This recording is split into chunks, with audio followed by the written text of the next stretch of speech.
Well, good evening, YouTube, and welcome to another episode of the Albino Rhino beer review. Today you have the Rhino, and we're going to be looking at this beer right here. It's from Innis and Gunn. It's from the Innis and Gunn Holiday Pack. Holiday Pack came with the lager, the original, the dark bourbon cask, and then this. This is the Secret Saison. It's a Secret Saison, guys. Nobody knew it was coming. It was a secret. No, I didn't even actually know this was coming. Every time I had asked Nick about what was coming into Canada for the winter months, this was never brought up. So it was a secret to me, too. 4.5% alcohol on this. You also ended up getting a really nice little coaster here. It's a nice coaster. It's cork-backed, so it doesn't slide very well, like it's supposed to stay. It doesn't stay perfectly, but it's supposed to stay. And it's like enamel-fronted. And your beer here, Innis and Gunn. So let's get into this, shall we? I'm trying to rush. I only have like 8 minutes on my memory card. I think actually 9 minutes and a half, maybe. I didn't think that was going to happen. 4.5% alcohol, Saison, and it spewed. Luckily it wasn't much of a spew, but it was spewed. I don't think that I've actually had a Belgian-style beer from Innis and Gunn yet. Like, they have experimented on a lot of different styles, but I don't think a Belgian has ever been there. Pretty clear. I can see my hand, just the tiniest bit of haze.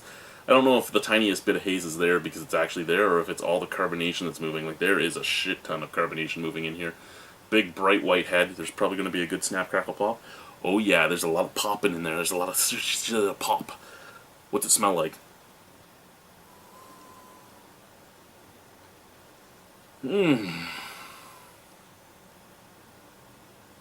Okay. You get that that neutral graininess that a lot of saisons come off with. I don't think there's wheat or anything in this, but it kind of has that neutral grainy scent. I can't even actually read this to tell you.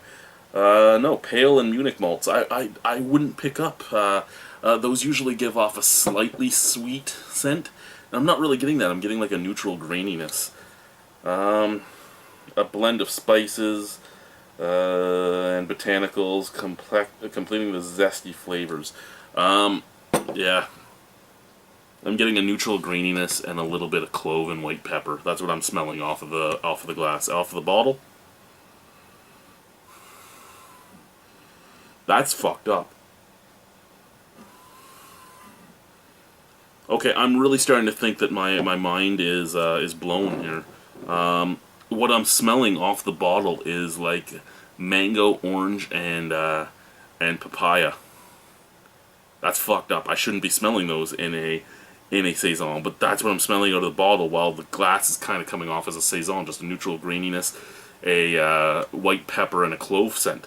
Let's try the beer. Cheers.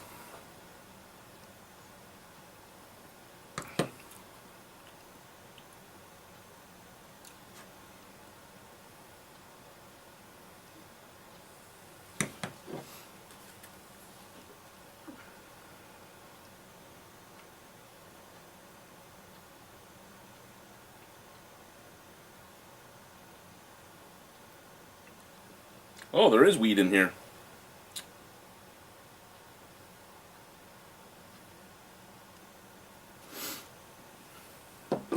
It's basically a nonchalant saison.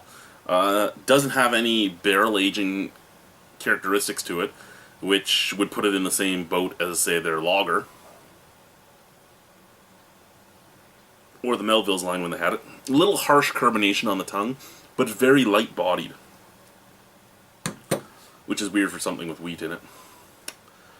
But it goes down very easily. It's a neutral graininess up at the forefront, kind of just a bready neutral graininess up at the forefront.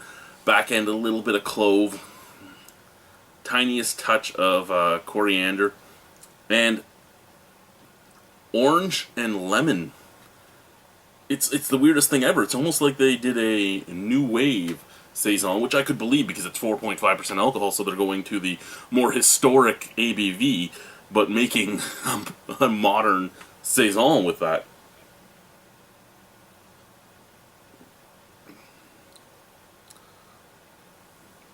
I really like that. Of all the non-barrel aged things that Innis and Gunn has made, Probably in the middle. I loved the raspberry, didn't really care for the strawberry or ginger. The lager's the lager. I'd say this is probably right behind the raspberry. The Melville's raspberry. This is a very good Saison. It's low in carbonation. Sorry, low in ABV.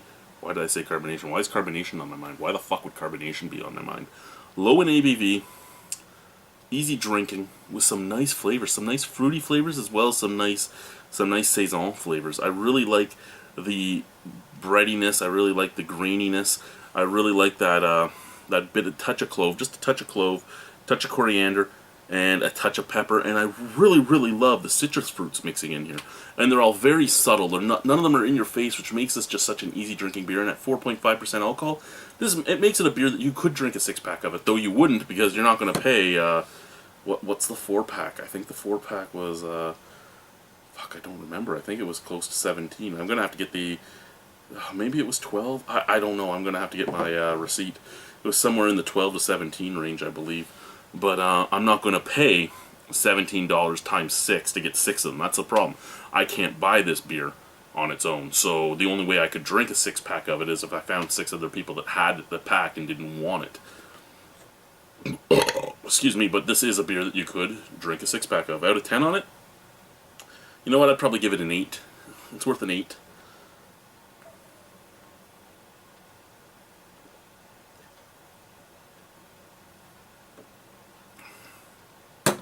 Not the best Innis and Gunn product, not the worst Innis and Gunn product, but a very fucking solid offering. Thank you guys for watching. 8 out of 10 from the Rhino, the secret Saison from Innis and Gunn. Bye.